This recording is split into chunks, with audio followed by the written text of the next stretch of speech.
High বন্ধুরা, দেখতে পাচ্ছ দুজন আমরা আজকে, একজন কিন্তু মাইনাস। দেখেছো পলিতে কিন্তু আজকে আসিনি। আমরা আজকে কোথায় এসেছি জানো বন্ধু? আজকে চলে এসেছি শ্যামনগরে এক বৌদ্ধ মন্দিরে।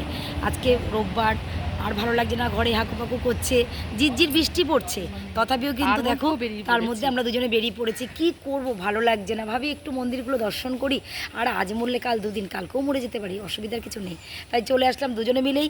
তো যাই হোক, বৃষ্টি কিন্তু নেই, একটু মানে গরম তো থাকবেই, বলো এই সময় তো সবসময় গরম, তবে রোদের তেজটা নেই, এটাই বড় কথা। ভীষণ ভালো লাগছে দেখো, এই রবিবার বলে একটু বের হলাম। হ্যাঁ তবে বলো হ্যাঁ, কোথায় তো এসেছি সেটা বলো তো শোনো, আগে। বৌদ্ধ মন্দিরে এসেছি, শ্যামনগরে এসেছি। সোদপুর থেকে ট্রেনে করে মাত্র 20 মিনিট, তারপর থেকে অটোতে এসে বৌদ্ধ মন্দির বললে তোমাকে নামিয়ে দেবে।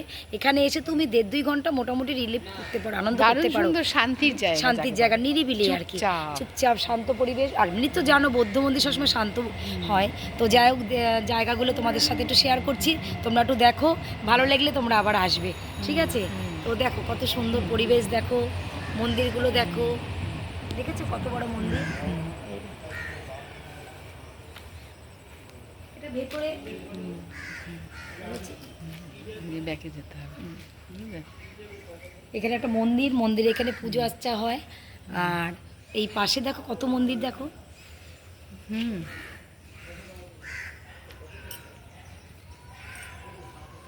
শুধু তো আমাকেই দেখা যাচ্ছে।